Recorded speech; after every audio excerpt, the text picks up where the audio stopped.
Bonjour à tous, je suis ravie de vous retrouver dans ce nouveau numéro de La Vendée en direct. D'autant plus ravie qu'aujourd'hui je vais vous emmener dans un endroit que j'affectionne particulièrement en Vendée. C'est le Marais Poitevin. Alors en Vendée et pas seulement, évidemment, vous connaissez sans doute ce territoire. Mais vous allez voir que le Marais Poitevin, ce n'est pas uniquement les images de cartes postales qu'on a l'habitude de voir. Il y a un livre justement pour vous en parler et je reçois son auteur en plateau, c'est Yanis Suire. Bonjour Yanis. Bonjour. Alors je vais rappeler vos titres quand même pour qu'on vous situe un petit peu. Vous êtes le conservateur en chef du patrimoine. Vous êtes également directeur du Centre vendéen de recherche historique et chargé de l'inventaire général du patrimoine culturel de la Vendée. J'ai tout bon? C'est ça. Et donc, vous, votre domaine de prédilection, si l'on peut dire, c'est aussi le Marais Poitevin. Et vous en avez fait un livre magnifique avec un photographe qui s'appelle Michel Paradinas. Voilà, je vais montrer ce livre. Alors, c'est ce qu'on disait hors antenne. C'est un livre qui pèse. Il y a quand même 320 pages de photos et de textes. C'est un regard croisé, c'est ça, entre le photographe et vous, vos connaissances du territoire? C'est ça. Il y a effectivement deux commandes qui ont été faites. D'abord, celui d'un historien que je suis. Voilà, j'ai fait ma thèse il y a déjà longtemps sur l'histoire du Marais, sur l'histoire de ses aménagements, des dessèchements, notamment au XVIIe siècle. Comment est-ce que ce territoire était façonné par l'homme, parce que c'est vraiment un territoire façonné par l'homme. Et puis de l'autre côté, il y a le regard du photographe avec lequel j'ai travaillé. On a vraiment travaillé en binôme, complètement en binôme, de façon croisée, pour que lui, il apporte son regard de photographe sur ce territoire multiple, varié, qu'il s'agisse de la Venise verte que l'on connaît le plus, mais aussi des marais desséchés jusqu'à la baie de l'Aiguillon. Alors justement, pendant l'émission, on va diffuser, là on commence à en voir quelques-unes des photos. Les photos que vous voyez, ce sont des photos donc, de Michel Paradinas qui se trouvent dans le livre. Et il y a déjà quelque chose qui interpelle quand on vous écoute, c'est que le Marais Poitevin, quand on le sillonne, on a l'impression justement que ce n'est pas forcément l'homme derrière. La nature a toute sa place quand on va dans le Marais Poitevin. C'est pour justement prendre un grand bol d'air. Mais vous nous rappelez bien que c'est l'homme derrière tout ça. C'est l'homme qui a façonné ce territoire. C'est un territoire très vaste. C'est un ancien golfe marin qui s'est comblé peu à peu à l'époque romaine, au Moyen-Âge. Mais de Niort jusqu'à la baie de l'Aiguillon, en passant par Fontenay-le-Comte, Luçon, Maran et les confins de La Rochelle au sud, c'est un golfe marin qui a été aménagé par les habitants, par les moines des abbayes au Moyen-Âge, puis par des syndicats de marais au XVIIe siècle, et ensuite par l'État, par les ponts et chaussées au XIXe siècle. Et donc tous, peu à peu, ont creusé des canaux, élevé des digues pour empêcher la mer de revenir, d'envahir ce territoire, et puis aussi permettre l'évacuation de l'eau, faire que les inondations soient le moins fréquentes et les moins longues possibles, les moins destructrices possibles. Alors des livres sur le Marais Poitevin, il y en a quand même beaucoup qui existent. Pourquoi avoir décidé, vous, de sortir ce nouvel ouvrage en 2021 ? Il y a encore des choses à présenter sur le Marais Poitevin ? Il y avait un petit moment qu'il n'y avait pas eu de grands beaux livres de photos, d'histoires sur le Marais. Le Marais, effectivement, il était l'objet de nombreuses publications. Moi-même, j'en ai réalisé. J'ai publié ma thèse, j'ai publié des ouvrages plus universitaires, plus historiques sur le sujet.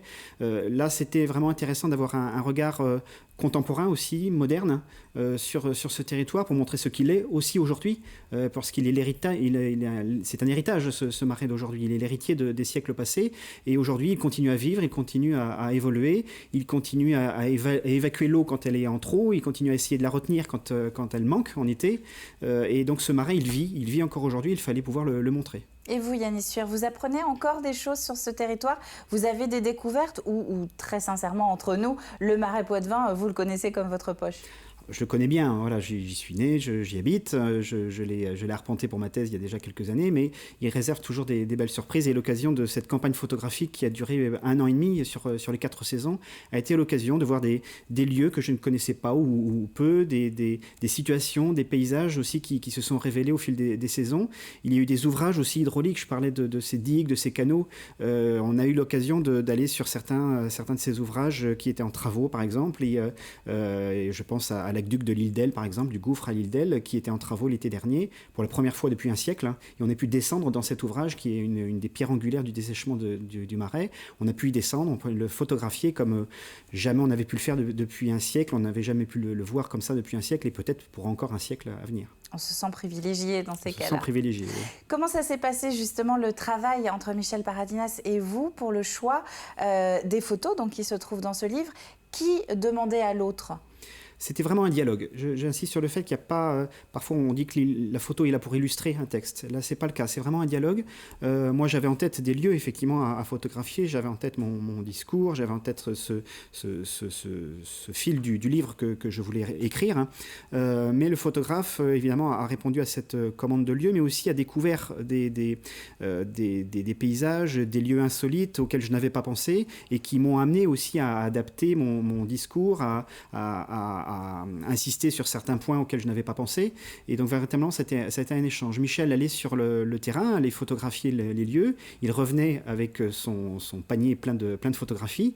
Et voilà, il me soumettait sa sélection. On en parlait, on en discutait, on échangeait. Et puis voilà, on a abouti comme ça à une sélection qui a permis de réaliser ce livre. Alors, quelques chiffres, justement, à Michel Paradinas, que j'ai eu l'occasion d'avoir au téléphone, parlait de 30 000 déclenchements, donc 30 000 photos, pour au final n'en retenir que 250. C'est ça. C'était donc c'est terrible. Ah ben, forcément, c'est très frustrant. Très frustrant. Il a fallu effectivement faire des choix cornéliens souvent. Et il a fallu ne retenir que 250 photos pour un livre qui est déjà, vous le disiez, assez volumineux. Assez volumineux. Un très très beau livre pour la bibliothèque. Une dernière chose quand même avant de clore cette émission, c'est que donc il existe ce livre, un somme de votre travail, mais il existe aussi une exposition qui existe. On va demander à Antoine de nous montrer l'affiche justement. Ce sont des photos extraites de ce livre qui ont été agrandies, c'est ça? Michel Paradinas a fait une sélection effectivement de quelques photographies qu'il a agrandies en grand format et qui sont présentées jusqu'au 30 juin à la librairie des Halles à Niort. Et oui, parce que évidemment les Deux-Sèvres ont une part dans cette histoire du Marais Poitevin. Librairie des Halles, donc à Niort, jusqu'au 30 juin pour découvrir des photos en grand format de ce livre. Et donc, Marais Poitevin, vous avez vu, Marais Poitevin, Yanis Suire, vous êtes l'auteur de ce livre avec les clichés de Michel Paradinas. On le trouve dans toutes les bonnes librairies, comme on dit. Une coédition, il est peut-être bon de le rappeler aussi, de La Geste et bien des éditions du CVRH, évidemment. Merci beaucoup Yanis Suire d'être venu nous présenter ce livre Marais Poitevin à bon bol d'air. Et je vous assure que vous allez découvrir un marais comme vous ne l'avez encore jamais vu, parce que ce Marais Poitevin, on ne l'a pas dit, mais il est bon de le répéter, quelle que soit la saison, quelle que soit l'heure de la journée, ce n'est jamais le même endroit qu'on découvre. Et c'est une petite fierté de notre département, évidemment. Merci à vous d'avoir suivi cette nouvelle Vendée en direct. On se retrouve très bientôt pour une nouvelle découverte dans le département. À bientôt.